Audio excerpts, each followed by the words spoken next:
So hopefully many of you will have seen that OnePodiatry has been a bit of a talking point over the last 12 months. Those of you that have been reading your regular emails from us, you'll have seen that I've sent out some information. There's been some information in your delegate bags today. But effectively, OnePodiatry has been a project initiated by the President to look at the most effective and the most efficient way to bring the organisation together to ensure that we're meeting your needs as members, because ultimately that's what we're here to do. The project's been going on for approximately 18 months, and I can assure you there have been hours and hours of work being put together by these guys to try and get us to the point where we are today. And this is part of our consultation phase. So we're now ready to bring it to you guys as members to find out what your questions, queries and concerns are, and how do we make sure we get this right. Because we really do want to make sure that we get this right the first time and that we're going to deliver something that you guys can be proud of as members. So without further ado, I might pass it over to the President and our panel here with some questions to get us started. I think the first question we might want to talk about is, why are we merging? So I might see which one of you guys want to answer that question. What do you think the benefits are, and what do you think the risk is? Sorry, I'm happy to start. G'day. I'm Katarina Richards. I'm the President of APodC. I'm also a member of the Victorian board. But I think with the merging, I'll just even start by taking a step back, because I think a lot of our members are quite confused about our structure. And so the merge is a concept that if you probably don't understand how the association works, it probably doesn't mean a lot. So we work on a two-tiered level at the moment. We have the Australasian Podiatry Council, that is the national body, and then we have the state associations in basically all of the states. And the national body does a lot of the advocacy at a national level, and then the state associations are delivering the services to you guys, and also dealing with state political things, and also things like your work cover and TAC. Sorry, they may be called other things in other states, but in Victoria that's what they are. And also, the APodC does look at things like DVA and also the health funds. So we basically have a very complicated structure, and a lot of the services that the states are doing are being replicated in each state. So for quite a long time, a lot of people on state boards have thought it would be a really good idea to merge everything, because we're doing a lot of things sometimes 6 times over, instead of having one coordinated response. We could be saving a lot of time on services. But I guess so it was about why are we merging and what are the benefits to podiatrists. Let's talk about what do you think the biggest benefit's going to be. Well, I think we've got nearly 4,500, or just over 4,500 podiatrists in Australia. So, and how many are members of what's the total membership? It's about 2,000. About 2,000. So we've got under 50% of the podiatry population as members. So I'd like to think that hopefully as one great national body, people will end up with more members. But one of the big benefits that I see for state boards and state associations is even just coordination of things like CPD. And I think one of the things is that we work so hard within all of our states to come up with great ideas for CPD. And then I just think, wouldn't it be great if all of the great ideas were rolled out nationally, so that we all had access to the great CPD that New South Wales runs and Victoria runs and Queensland runs. And Tas. We could all you could go to Tasmania a lot. And so I just think that's a really quick example of one thing that would be better if we're doing it nationally versus everybody in each state having to come up with ideas every year, because I know for anyone that's been involved in a state board, it is quite exhausting on the board members involved. So having one national body to coordinate things like that would be really good. So I guess on the flip side of that, where do we think the biggest risk may be? I'll answer that from Tasmania. I guess there's always going to be a risk that you may lose some local voice, but as Katarina's kind of talking about, less people are volunteering, less people are being involved, so there is an inherent risk that yes, you will lose some local voice, but it's a balance between the local voice and the national issues that we talk about in terms of Medicare, DVA, health funding, etc. It's always a challenge that you may lose that local voice, but on the flip side of that coin, we're in a technology age now with Twitter and these type of things and email, so there's always a chance and a medium that you can speak up and be heard. It's kind of like the patient you've got, you prescribe some orthotics, they irritate, until that person comes back and tells you that they irritate or they can't get them in a certain pair of shoes, you don't actually know. So as members, it's really important to speak up and be heard, and that's why we're obviously having this discussion. So I guess on that case, I think under the current model, we are still going to have a local presence in each state. Is that correct? Mm. So you still get to deal with me, you lucky, lucky people. So I guess we're here at conference today, so I guess probably a lot of question is, are we still going to have conferences across the country? Can I take that? Yes, go for it. Kylie McCulloch from New South Wales ACT. So obviously we're very aware that there has to be a national presence for a conference, but also we need to give all of the members access to conference facilities. So we are still planning on running state-based conferences and projects. So we just want to reassure everyone that that is part of the plan. I'll say, and Victoria is also very keen to have a conference each year in August in Cairns. It's quite cold in August for us. So. There is a chance, though, that you do open up possibilities that a national conference will still happen every 2 years, and there'll still be state-based conferences, but you're not bound by your borders with the national organisation, even your borders of, like, a boutique conference in Fiji. Who doesn't want to go to Fiji as a tax write-off? These type of things are very, they become more open as you work together and you bring everyone together into servicing. And there's also probably better communication for all of the members about where all of the different CPD will be, because at the moment, if you wanted to go to an event in Victoria, you'd have to get onto the Victorian website. So I think even from a member's point of view, it will just become a lot easier for you, and you probably won't even notice a lot of the changes that will happen. So for you guys, you still have access to Mel, there'll still be a phone line, there'll be an office, but some of the work that happens behind that may be working a little bit differently, but it won't be of any consequence to you guys. Guys, I'll just add a little bit. Basically, the state committees won't waste half their time focused on government regulations, company compliance matters. The amount of time Mel spends doing that, and then the EO of South Australia and the EO of New South Wales doing the same thing, I see it as a big benefit to the members. I hope you guys do notice a difference. Mel will have much more time putting together CPD as long as she gets the comfy chair. So that's just one very basic example that I think you should see benefits when Mel has more time to spend on Queensland members rather than running around doing all the stuff that as a business owner I hate too. I guess there's also the recognition that the states have worked really hard over the years to ensure that they're financially viable, and several of the states own property. Where is that going to fit in with the national model? Answer. I'll keep Yeah, well, Craig. Yeah. Look, guys, there's buildings in Queensland, New South Wales, South Australia, and obviously APodC have a building in Melbourne.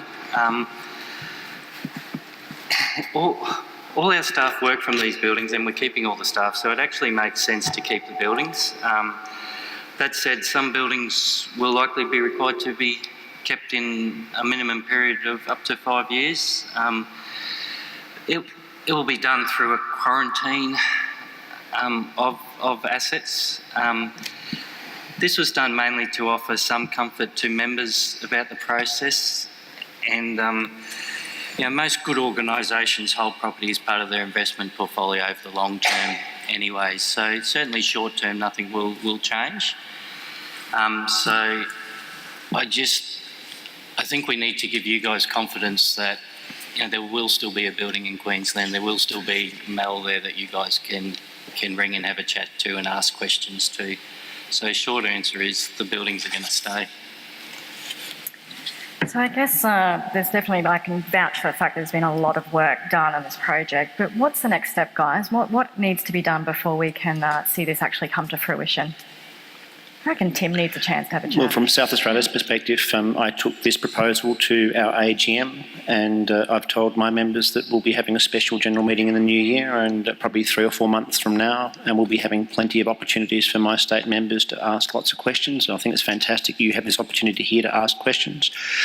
And then we'll have lots of questions and answers, and I'll be calling a special general meeting next year, in which we have to get the majority of members to agree to wind up the South Australian Podiatry Association, and then our assets, according to the quarantining provisions, will be given to the new national body. So that's where South Australia sits. Okay.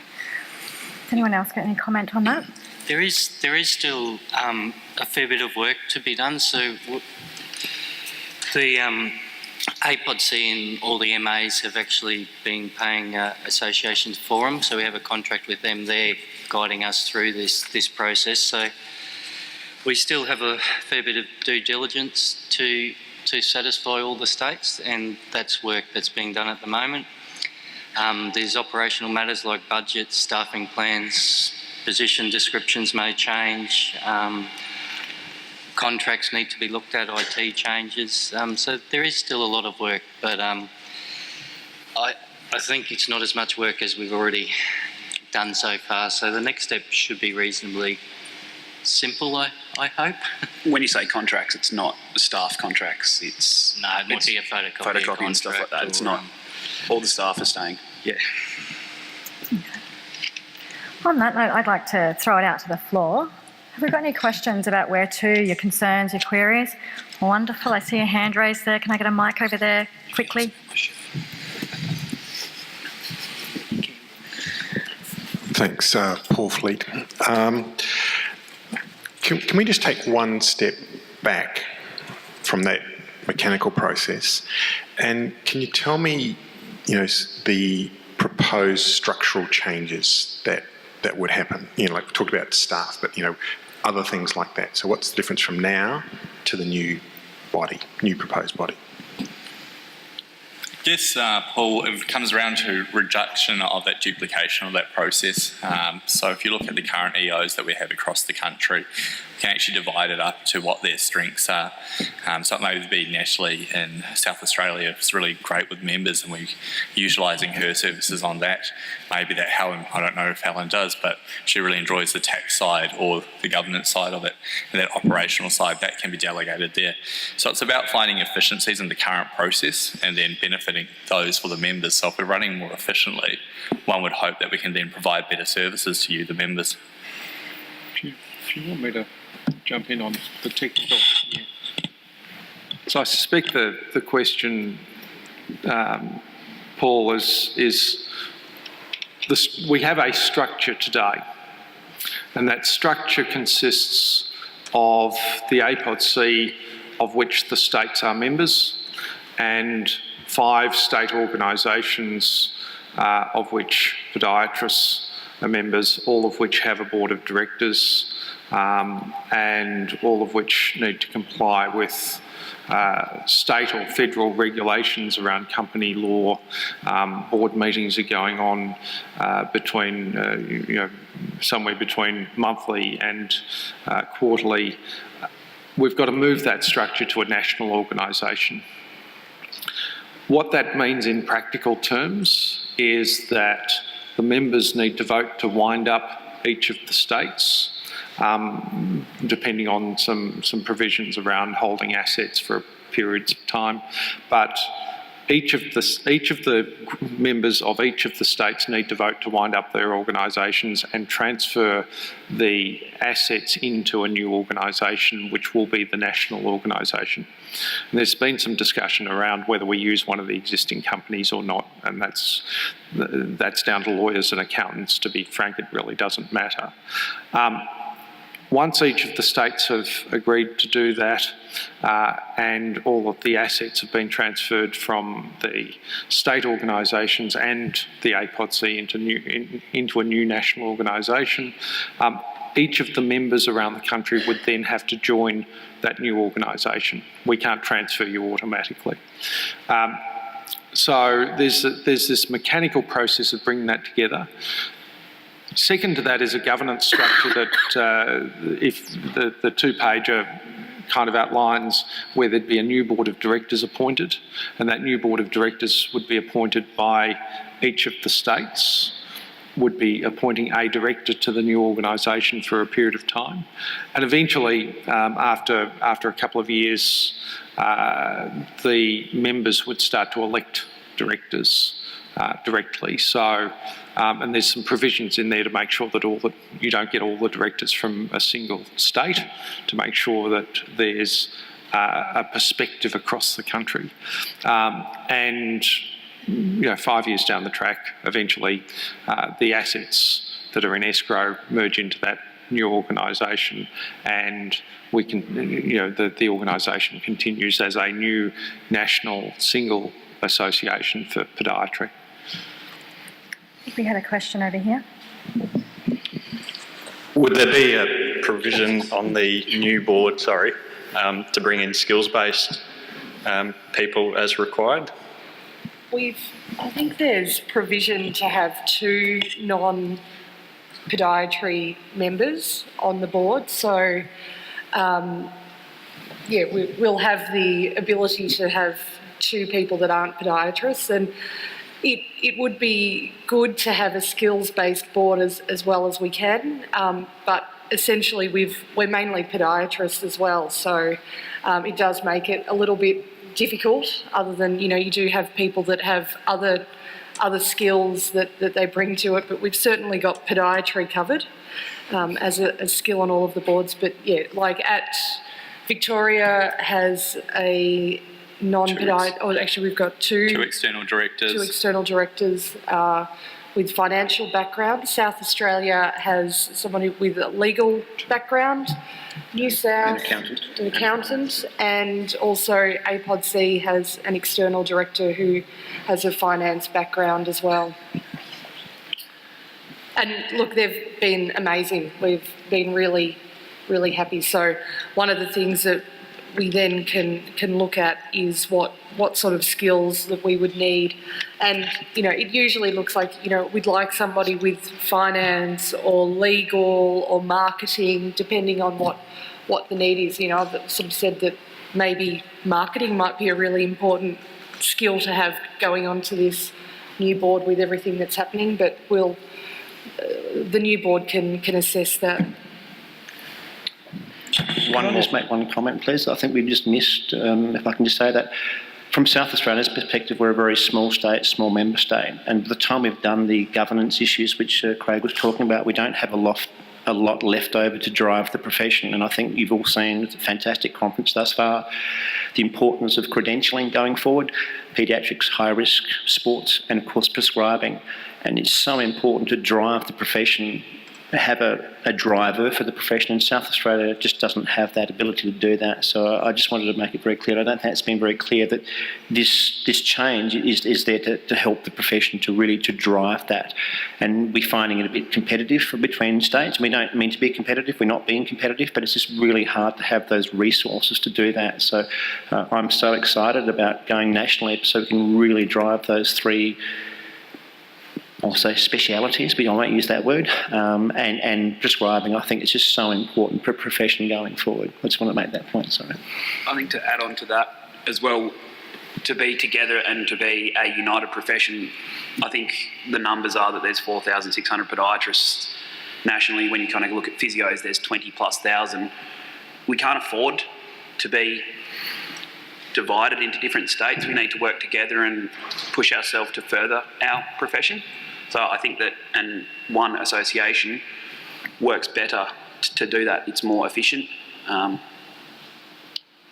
One point of call for anyone, whether it's media, government, any sort of regulator trying to get in contact with the right person for Australian podiatry, and sponsorship, it's going to be a lot more user-friendly for everyone. One more question. What happens if one or more states vote against it? Oh, Craig's grabbing the microphone. Mic drop.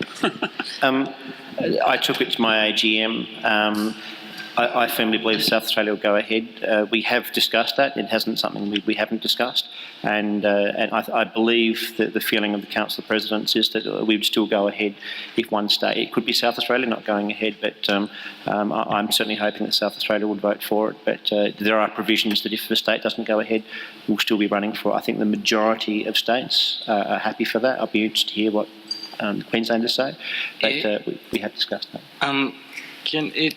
If members of one or two states weren't ready yet, we still have the provision to continue. Obviously, we'll continue to talk to the states, so it's certainly no one's position here that we would ostracise a certain state if they didn't. It'd be more encouraging them to come on board. Whether that took the next year or another 2 years, time will only tell. But there is that provision that we can still proceed forward without all the states. Ideally, obviously, it's going to work a lot better if all the states are on board at the same time. But we can do it. And Damien, there has been history of the Physio Association when they changed. Not every state went at once. Am I correct? Look, they did because they hit serious financial issues and they faced the question of do we go broke or do we merge everyone. But look, there's certainly history of other associations where most states have gone and some haven't. And one of the things that we've in podiatry tended to do is say, unless we can get consensus, we can't go, we can't make this change. And I think that's, the world's moved on. There has to be a recognition that that if most of the members around the country want to go in this direction and someone's not quite ready, it probably just means we haven't answered enough questions and it's just going to take a little bit of time. And in the context of organisations, quite frankly, New South Wales is 75 years old, the APodC is 50 years old. If it takes another couple of years, who cares? If we put some assets in escrow, who cares? It doesn't matter because in the long run, it will eventually get there. Question from the floor? Yeah, I've just got a quick question. I'm very supportive of the idea, but I think you haven't made a relevant point that podiatry seems to be behind a lot of other professions that have done this many, many years ago. And I think as a profession, there's only one way that we can go. And I suppose the question is, what do you see as the blockages and what do you want from us as members? Great question. Vote yes. Plain and simple. I think the main blockage, I guess, is probably just been history and people being very...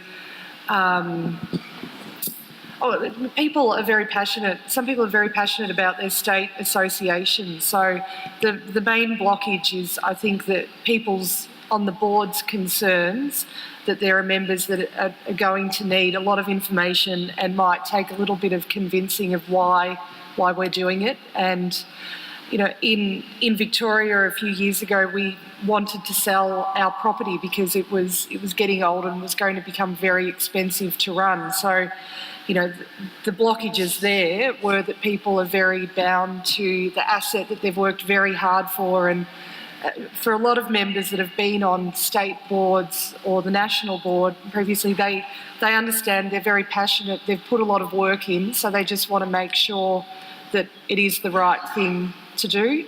But certainly all of the state boards are now convinced that this is the way to go. So it's each state just working out how they need to communicate to their members of moving forward. So I know South Australia, so Victoria put it to our AGM a couple of weeks ago and it passed, just the idea that everyone's happy to move forward. So we're getting there.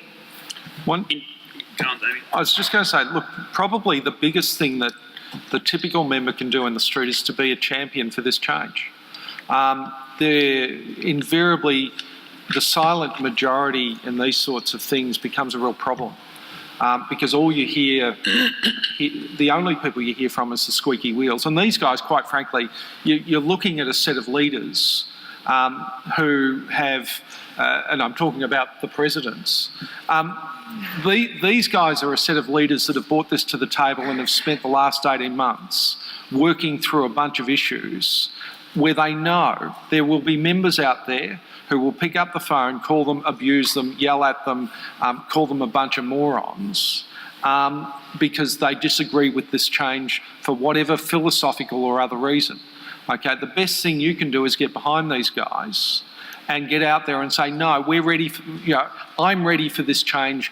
I want to support this because I think it's good for the profession, and not become part of the silent majority, become part of the movement to make these changes for the profession, rather than just sitting back and saying, oh, it's the presidents who'll work this out. And that means saying to people around you, I'm supporting this process because I think it'll be good, and raising that voice behind them. Otherwise, they'll get beaten up, quite frankly. To kind of add on Damien's point, I think the phrase is, the only silly question is the one that isn't asked. Ask questions, get vocal. If you're thinking it, then someone else will be thinking it. So tweet, email, call, carry a pigeon. I agree with Joe. You've got to ask questions. I know we've just said this project is 18 months. I actually have notes that we first started talking about it in March 2011. So there's a lot of questions that have already been answered by this group. So please ask questions. If I don't have the answer, I'm sure someone else will up here. So on that note, there's a hand raised there. Can I get Yep. So go here and then Thanks. I think it's great to have all the presidents here for this discussion, but I don't think my geography is that bad that there's a missing state here. And, and that... No, you are. Western Australia? What are we going to do about the Wild West if you're unifying an organisation? That was my question. I'm happy to answer that. Look,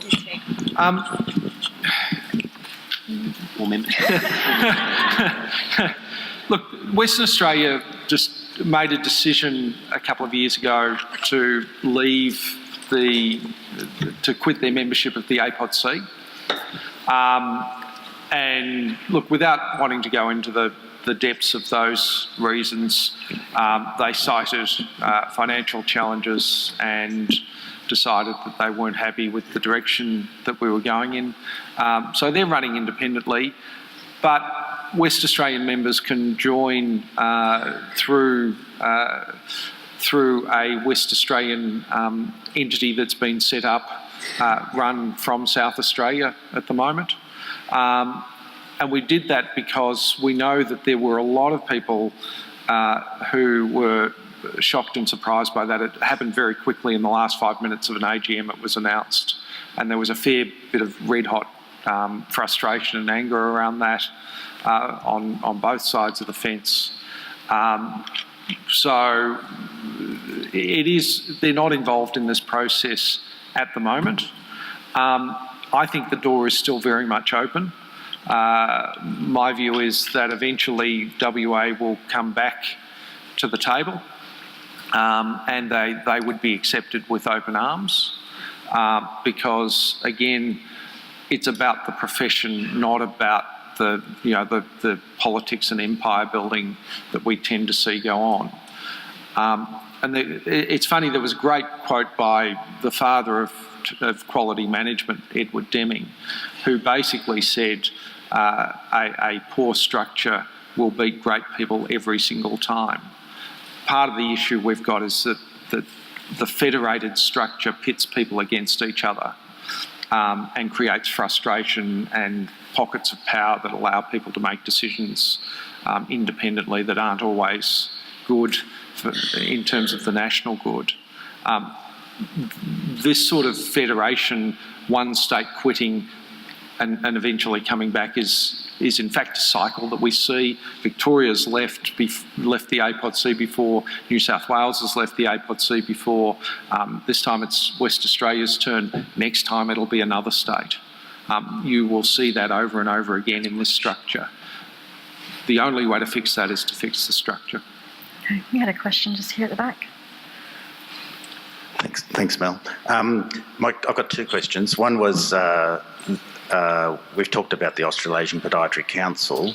Australasian means it used to include New Zealand as well. So I just ask, is there an opportunity in the future to include New Zealand back into the fold? And the second question is, we've talked about member organisations and how their structure will change. How will the structure change for the APodC? Well, I guess the New Zealand, the Australasia, we will become the Australian Podiatry Association is the new name. I think we have good links with New Zealand, but the reality is that it's a different country with different governance and different things. So it was quite a hard, you can see the value proposition for them being run by an Australian-based company didn't work.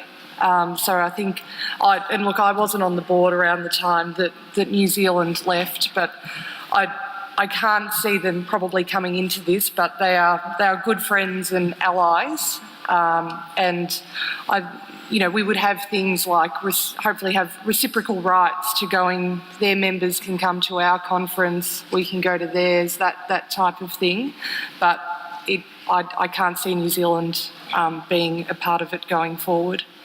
And the other question was about the structure of APod. Does APodC become part of the family, so I'd say? Yeah. So we will have a national CEO who will oversee the organisation, and the EOs will work to support that person.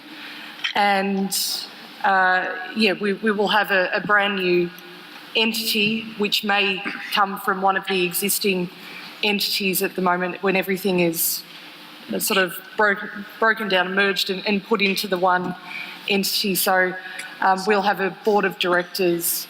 So the APodC won't exist either. Everyone will be coming in to the Australian Podiatry Association with one national focus, but with satellite offices around the country to support member services. Our members are wonderful and everyone does a wonderful job, and we hope that moving forward we can do our best to support you guys to do your jobs well and provide excellent patient care, because that's what we're all about. It's all about our patients and getting their feet better.